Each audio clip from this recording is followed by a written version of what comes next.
I have always loved road trips. Some of my earliest memories were in a car driving with my family going somewhere. As the son of a father with incurable wanderlust, traveling by road just seems to be in my blood. We would just pack up the family and go.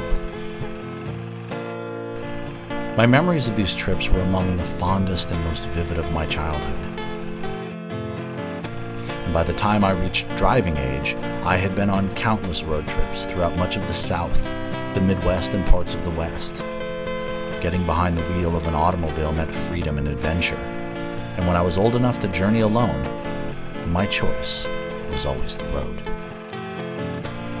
New Mexico, Arizona, Colorado, and Utah became my destinations. Places like Bryce Canyon, Arches, Canyonlands, and the Grand Canyon were the places that road trips took me. So captivated by the West was I that I moved to Utah, where I met my wife and began my family. When I finished graduate school, I was hired to be a professor, and we settled in Arkansas. And when my children were old enough, we also hit the road. We have ventured out west repeatedly, and we have seen some amazing places together. My parents showed me that there was no better way to discover America than to see it from the road. It was important that our children learned how vast and incredible the landscapes are in the country that they call home. It was important that they knew that reaching them was as easy as getting in a car and driving. It was on one of these road trips that the idea for a road trip class was born, an experiential education college course that showed as much as it told. In the fall of 2012, I began to plan a course that would focus on some of the most important places in the United States, our national parks. The plan was for us to study the history, the policy, and the practices of the national parks, and then visit the parks we studied. In May of 2013, I packed up my family and my class of 10 college students, and we hit the road. That trip was incredible. That trip was life-changing. Since then, this experiment has become a college course taught on a regular rotation, and we have collectively traveled almost 10,000 miles and visited over 15 parks. This is the story of one of those classes. This is the story of that journey. This is the story of the power of a road trip.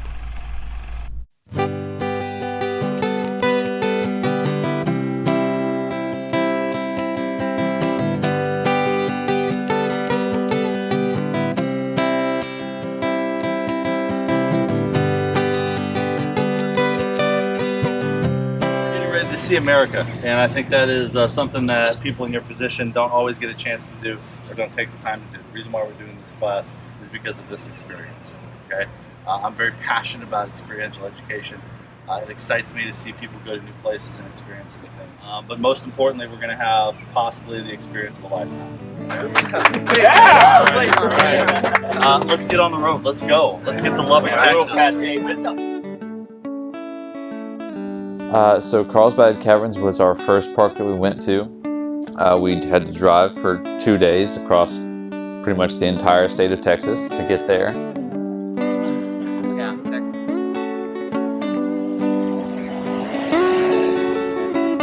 Show me the flag. I don't know if I've ever been in a cave system that was so deep, so complex, but yet so well visited. I mean, it did take my breath away, true, but We arrived at Carlsbad Caverns National Park the morning of March 17th to a packed parking lot and a busy visitor center. There were long lines and hundreds of people. They had 2 entrances to the actual caverns below. There was one elevator, and then there was this trail where you just start from the visitor center, walk down into the mouth of the cave.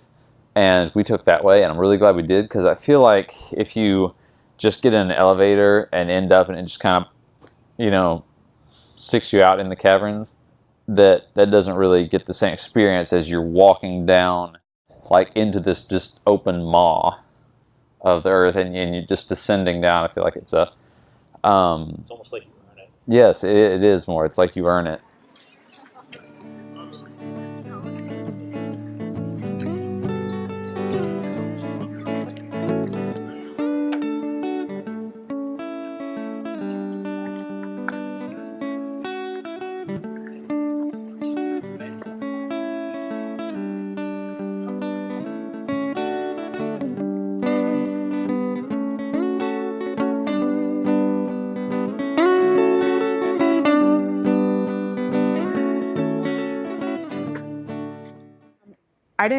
When I think of national parks, I think of like mountains and trees, and I didn't think of a cave or it was sort of it was awesome going in. I just wasn't expecting it to have like lights and so many people around, but it was unique because you can kind of see nature in a different perspective. I think my favorite part was figuring out all the names for the little things. So like the little bumpy areas, that's called the popcorn, and then the long like ribbon looking ones, that's called curtains.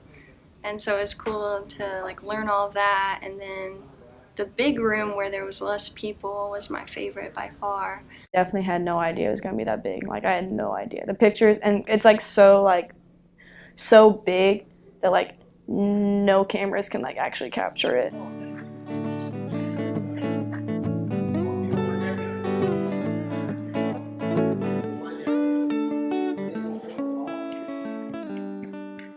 Carlsbad Caverns is probably my second favorite park, actually.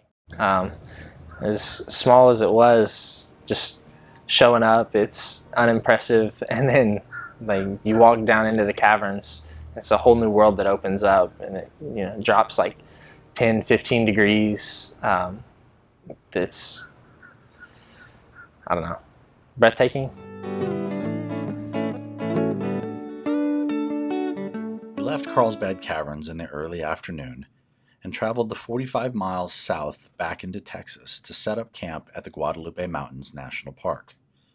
This would be the group's first night of camping. I liked Guadalupe a lot. My favorite part was when we went to the sign to take like the picture. I like the grass and then like the mountains, and the mountains looked like, I don't know, they looked like they'd been scrunched together, and they had like these waves in them, and it looked really cool. In reality, it might be my second favorite park or third favorite park that we went to, like retrospectively, just because it was very different from, I guess you could say, like the big poster parks, like Grand Canyon and Zion and Arches, the ones that everybody knows about. But Guadalupe Mountains, it was just kind of, it was a lot more remote and really more actually wild feeling. So getting to Guadalupe, while pulling into the campsite we were doing, there's a sign that said the possible chance of high winds, and I was like, oh man, I mean, like I've been in one of those hurricane simulators at a mall, so this wind's not gonna be too bad.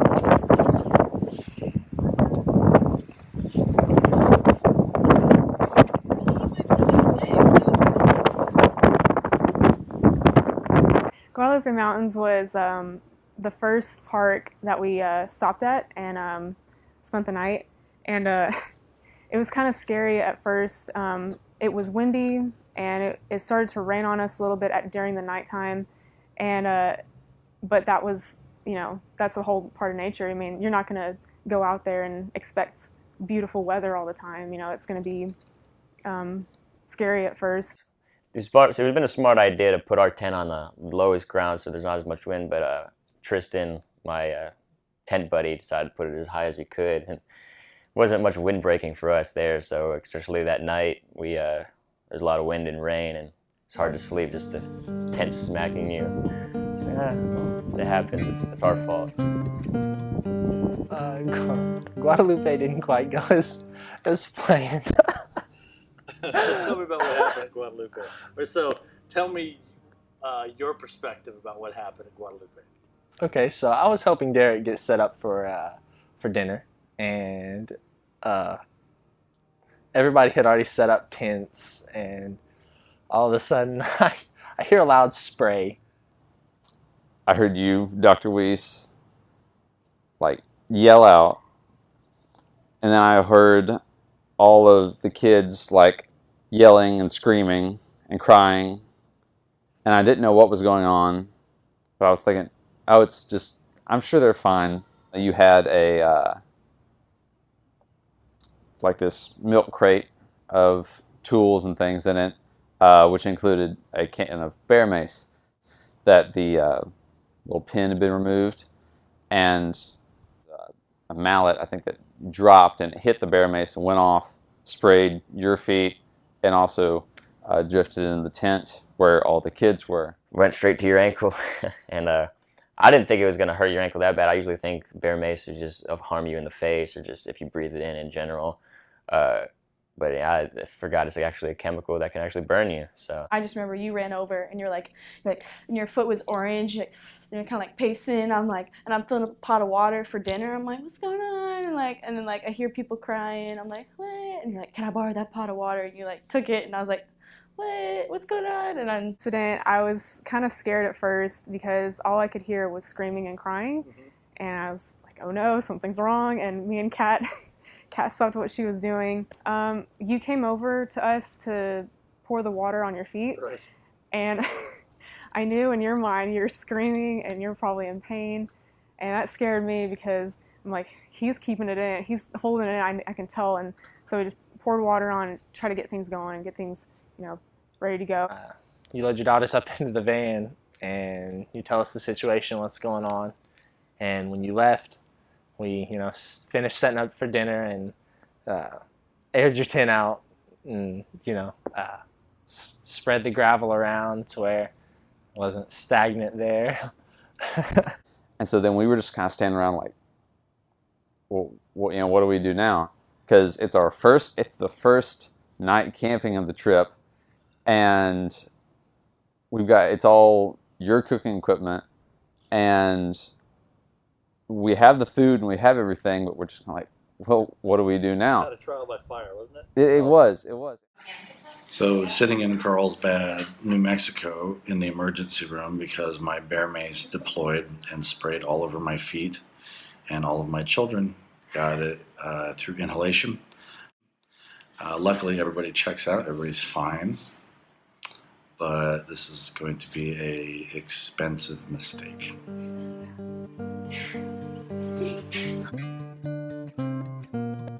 After being released from the emergency room well after midnight, my family and I stayed in Carlsbad, New Mexico, leaving the group to camp in the Guadalupe Mountains on their own.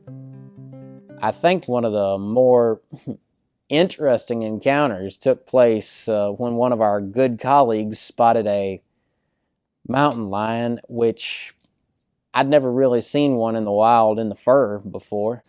Come back to the camp and see a mountain lion. I'm the only one in camp besides Dr. Sconyers, and he's on the phone in his tent. So I asked him if I should tell everybody or kind of keep it on the down low because you don't want everyone freaking out. And he's like, yeah.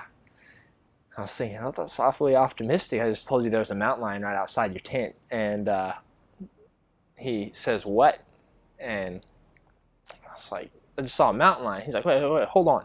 He gets off the phone and he tells me that he had been on the phone and asks me to repeat what I had just said. The way you described it, it was as though it saw who we were and left.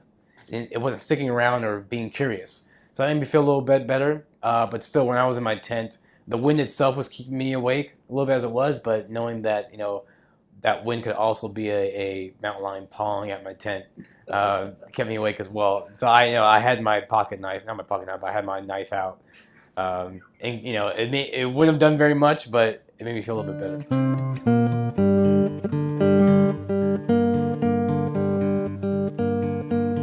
But we did still get to hike back up into the mountains a little way, and it was just like the views were great. It was an entirely different, I guess, kind of biome than I'd ever been in before, and really different from any other we went to on the trip. And it was really beautiful. I'm also a Cormac McCarthy fan, and that's just where so much of his stuff is set, is right in the Guadalupe Mountains, so I was kind of geeking out over that. So we decided to go on the Devil's Hall Trail because they said it was pretty scenic. We went to the visitation center. They told us this is probably one of the best ones you can go on if you guys are in a time crunch. My favorite part about the Devil's Hall, the trail, was the fact that it changed in elevation and it changed in different terrains the whole way through it. So you'd be walking up a mountain that's just a gravel road, not even a road, just a gravel trail, and then it just starts going into like little big rocks, just like a steep climb down, and then there's just a bunch of like a waterway where a river used to be, where just a bunch of rock beds are that you have to climb over.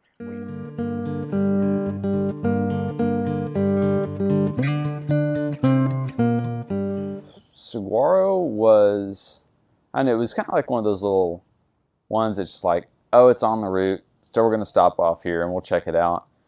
I was like, okay, it'll be a cool little pit stop and everything. We got out there and it exceeded my expectations. Oh my gosh, Wait, up to rocks. Say yes! It just keeps it its own So little spin. weird. I've never seen cactuses in real life. I know, they're strange. Not this many of them. Whoa! The cacti and the plant life there are just completely out of this world. You would not, you see those cacti somewhere else, television media, the typical cactus with the two, the tall part and the arms, and you don't see those very often. But then when you go there, not only do you see them, but they're gigantic. By the time we reached the Saguaro Visitor Center, we had been on the road for almost 1,000 miles. The group was becoming more comfortable and started to get a little silly.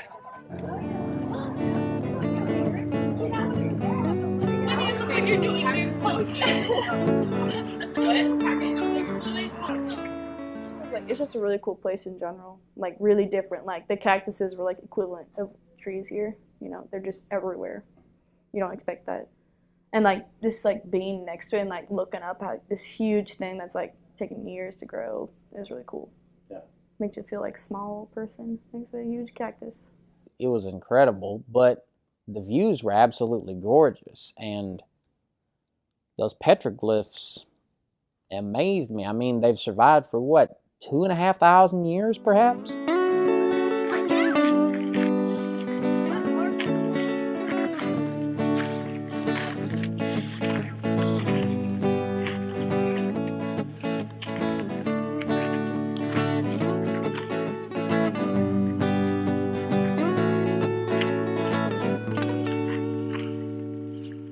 I mean, just when you look up and you've got this thing, it's like a cactus. You're used to seeing about like that, and it's 40 feet tall.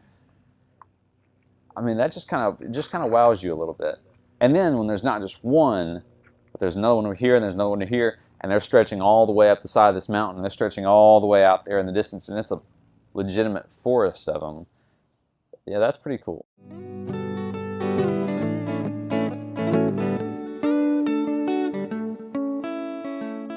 I was prepared for Grand Canyon, all right? I was ready. I knew what I was going to do.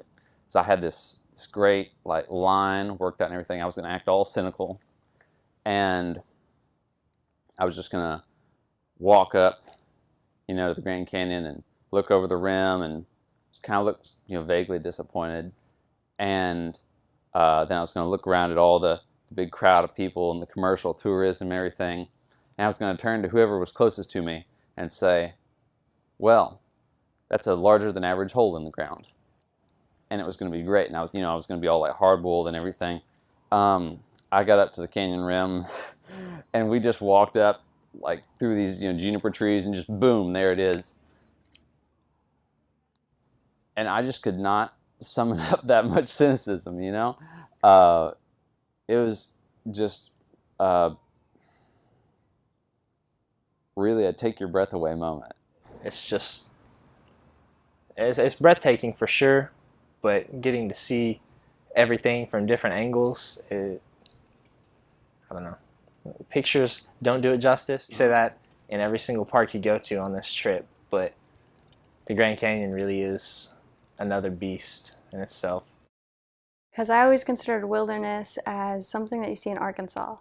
For example, a bunch of trees, wildlife, and it's all recluse and there's moss on the trails. Not a lot of people go on it. And then like as the trip proceeded, I realized, oh, this cave is wilderness. Oh, this desert, it's wilderness. The Grand Canyon's wilderness. So I liked how I see the wild as something natural, not as something with trees. Many of the students had never seen the Grand Canyon, so hiking the rim was very exciting for the group. Seeing their faces as they looked over the canyon was amazing. Yeah? Down there? We saw you. We saw you. Made that hair stand up on the back of my neck. Yeah, I was We freaking didn't see the out. feet dangling, thank God.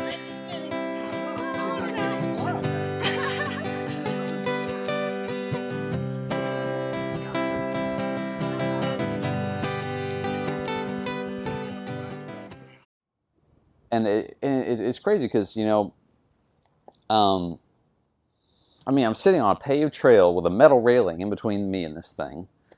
And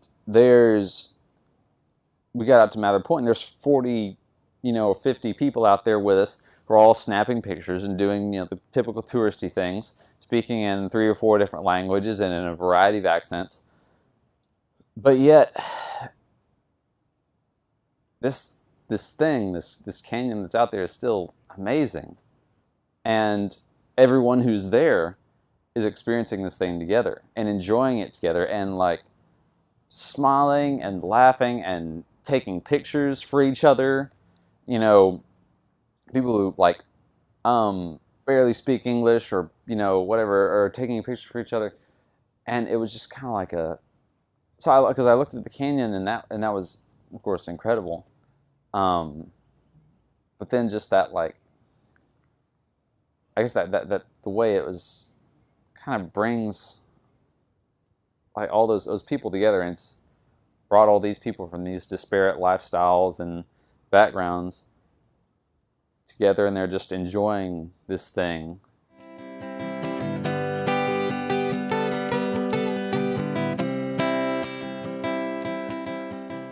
It makes you feel very, very, very small. I mean, a mile deep, 10 miles wide in some places.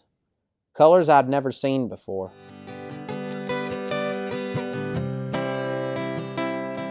What did you think about that drive from Grand Canyon to Zion?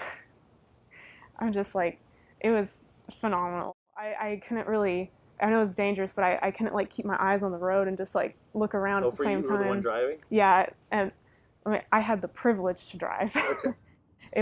That was really cool to drive through Zion because I don't see that a lot. Anna is just like, I'm driving and I'm looking up, I'm like, Christina, take a video for me.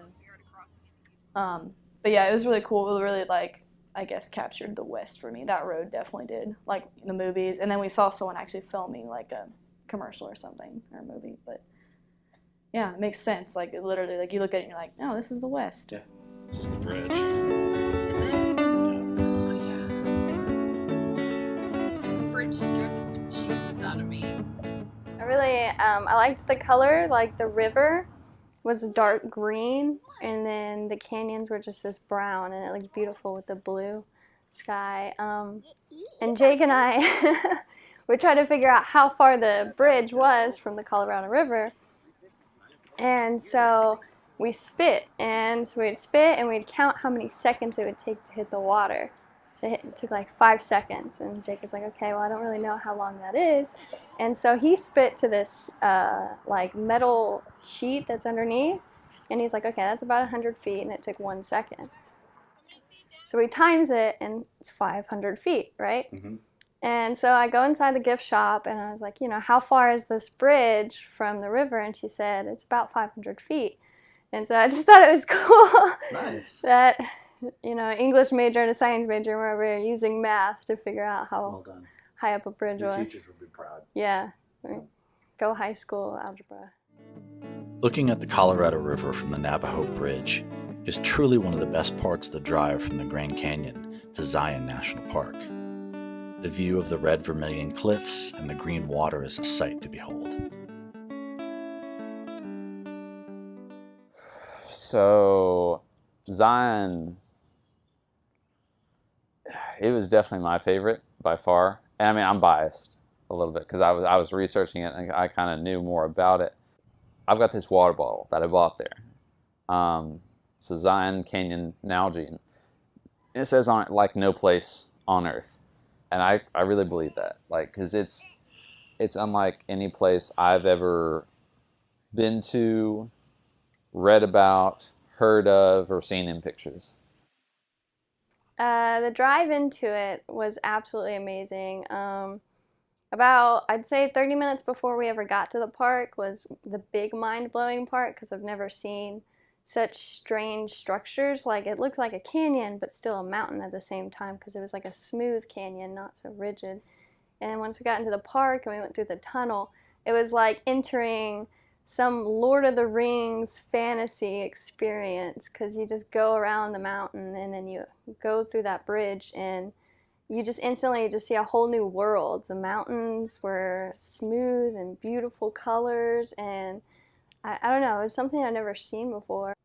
My first thoughts of Zion was, honestly, I think this is probably going to be one of the best parks we go to. Zion's had its own uniqueness in my opinion. It was, I don't want to say more beautiful, but I felt like it just had its own type of topography and terrains that no other park had. It definitely wasn't paved last time we came here. Look, Dad, there's another waterfall. Dad, look.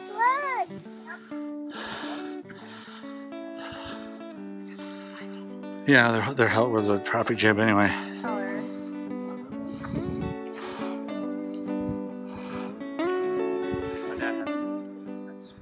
The park is so huge. The whole thing was really well laid out, and the shuttle service was cool. That it was situated along the river was also awesome. It's just like a little oasis in the middle of the desert after all the driving that we had done. Well, Emerald Pools Trail, that one was incredible. When we got to the end, that was probably one of the highlights, one of the many highlights of the trip. It was very, very humbling. Okay. Seeing all those waterfalls that are well over 100, 150 feet high, and seeing where you hear this all the time, but water is the lifeblood of the desert. That's one of the many ways that you can prove it. It kind of brought like a spiritual sense in a way. So did the Grand Canyon, but I think Zion National Park was probably my top favorite. The Temple of Sinawava Trail, it was kind of out of the way. There wasn't that many people on it. And when we got to the river part where we couldn't really go in, I just kind of stood there and just took it all in. And I thought, like, wow, this is such an amazing experience that I got to do, and it just kind of brought myself to let go and just enjoy nature as it is.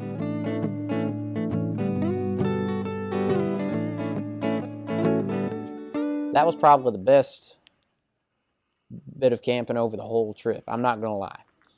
What made it the best? Well, the fact that we were able to just sit back, relax, take it in. We had a good group of people all the way through, but at Zion, you really felt like, I don't know if I could really put it into words, but I felt like, man, this is the life. I don't have a worry in the world at this point. That one was also cool because we got to camp like right near the mountains, and like both sides of you just feel so tiny. You're like camping in between these two giant like mountains. And like you can't even see the sun come up or set until like a certain point because they're so high up, So that was pretty cool. And just like coming out of the tents in the morning and looking up and having the canyon walls just like rising up above you, and the watchman over here with the sun like coming up kind of behind it, that was really just incredible. I remember at one point Well, I just kind of listened to Jake and a few other people sing, and that was really nice. I think they sang like Constant Sorrow or something like that by the Soggy Bottom Boys. So that was enjoyable. And One of my favorite things about camping anywhere, anytime, has always been just when you've got a fire and everyone's just kind of clustered around it, you know, staring into the flames.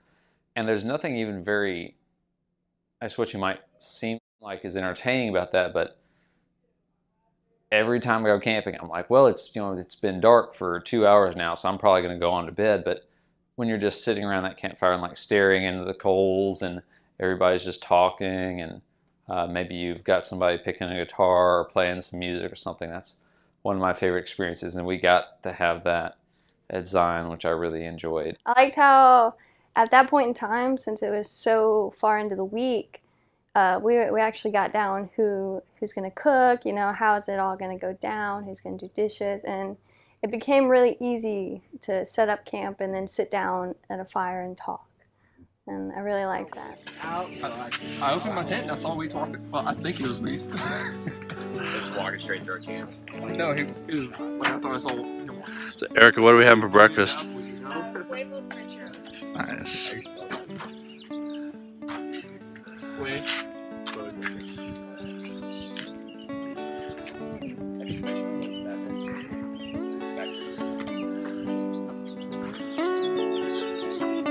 Morning, Dr. Scaniers. Michelin Man. So these trips are nice in that you can sort of be less formal with the students and have conversations with them that you would have otherwise in the classroom or on campus.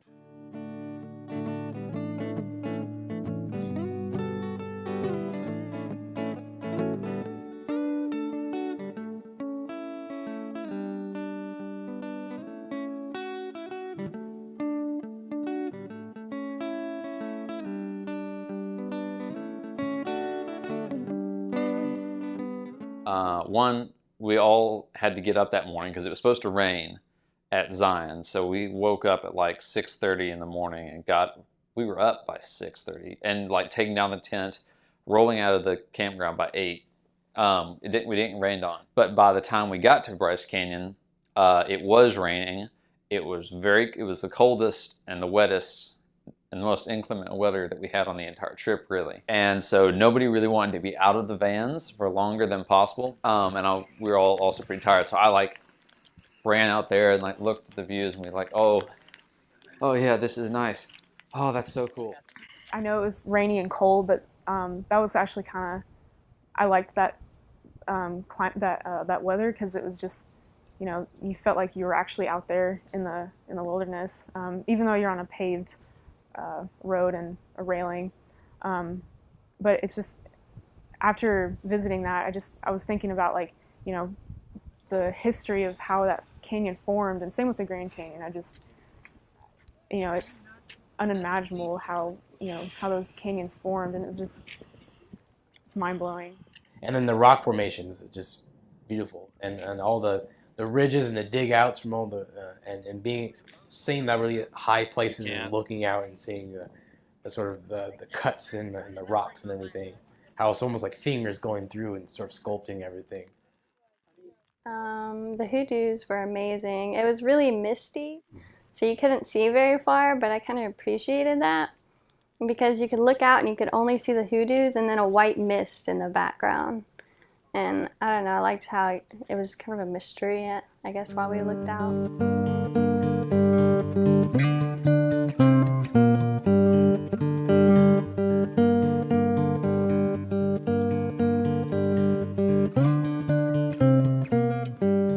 So the first trail we did was one that went into a valley style. I think it was an unintentional walk that we all did. And at the end, once you get to the end of the trail, you could look out and you could see this little I pillar, like it looked like the letter I, and a small arch beside it. And you're like, what is this? This looks really cool. I want to go over there. And then the next viewing site we went, I was actually there. So it was pretty cool to get an idea of how far it was, because we were like, oh, we can walk to that. It's like a few miles. And no, it was probably like 20 miles away.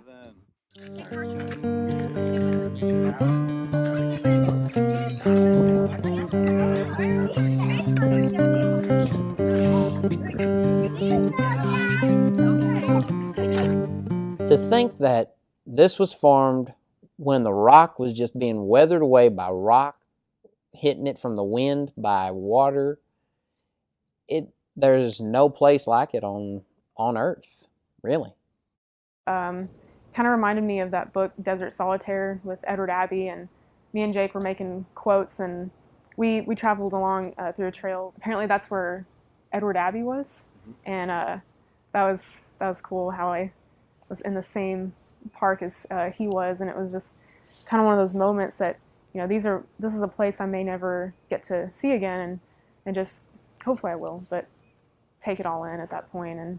And yeah, the hiking and just being with the group, and I think being with the group is probably makes it better. Did a little bit of stuff that evening, but then went and got in a hotel, went to the Moab Brewery, had a fun time.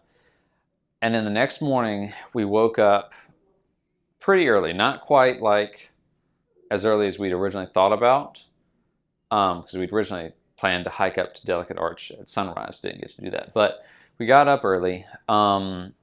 Started driving out there about 7:30. So I think it was around 8, because the sun was just coming up as we were driving into Arches, and it was absolutely beautiful because you had this like cloud ceiling really low right over everything.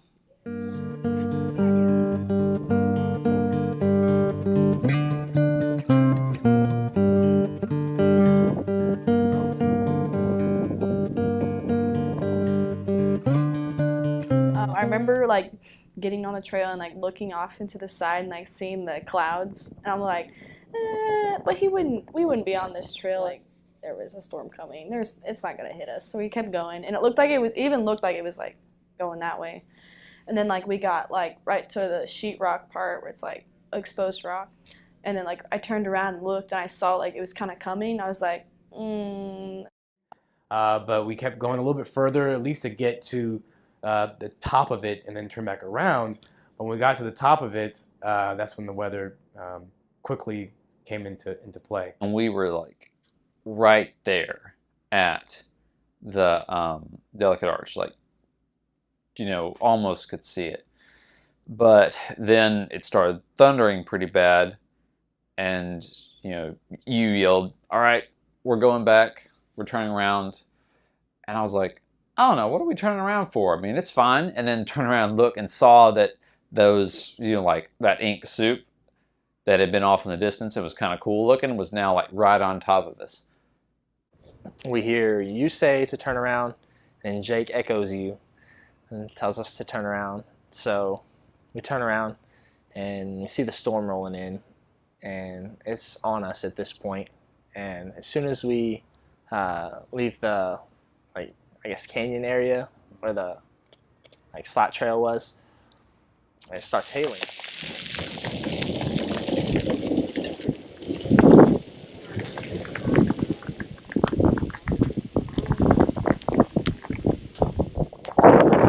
And Christina's right in front of me with her camera, and she takes off her rain jacket to wrap her camera up and hands me this big fluffy jacket, you know, this 650 pill Columbia jacket, and tells me to put it in her backpack, which is already half full, and it's just a regular sized backpack.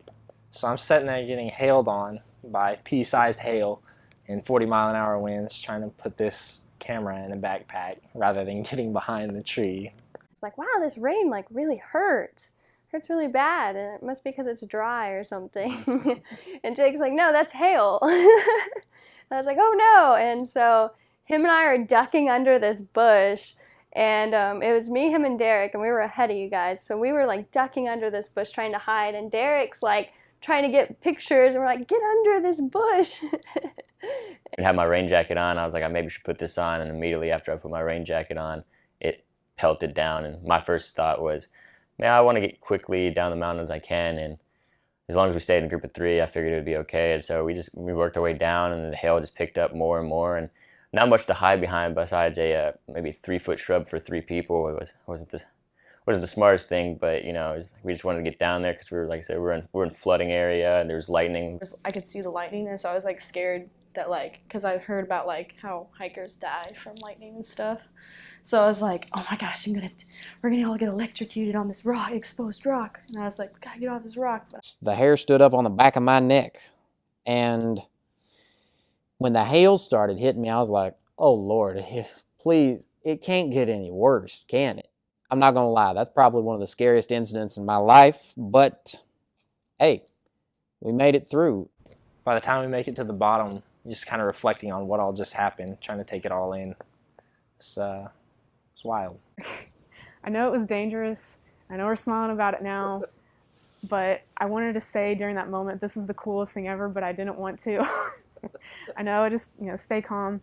But to witness that in a desert was probably the best experience, because who gets to say that they witnessed a hailstorm in the desert?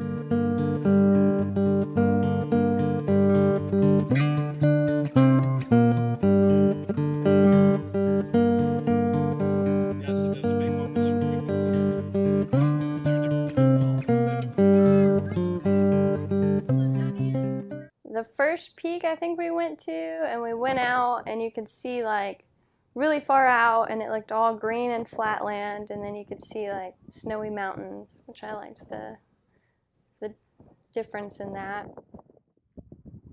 That was pretty cool too, because you look over and you think, how far of a drop is that, and it makes you just want to stand there and stay there forever and just think about that kind of stuff. I love the city in the hills, in the side of a mountain. I didn't think that was possible, honestly, because the way, especially I don't know how they got down there. It was something completely different from every other park. It was interesting seeing all the relics left over, the housing, the establishments they made, the dwellings they had, and then you can see a picture of it, but seeing the dwelling in the side of the mountain face like that was fascinating. It was seeing how why they chose that location, how they dug all that out, and why there was maybe a single dwelling on the opposite side of the canyon there, and how that one was just by itself, maybe a single or two dwellings there. I'm impressed that the Anasazi managed to build all of those cliff dwellings in a time before when they didn't have concrete, they didn't really have measuring devices. They cut all those things to scale, and the fact that they stayed warm in the winter and cool in the summer most of the time, truth be told, one of the most incredible things was they put in so much workmanship. You can obviously see these are quality buildings, at least at the time they were. And then next thing you know, archaeologically speaking, in the blink of an eye, they vanished.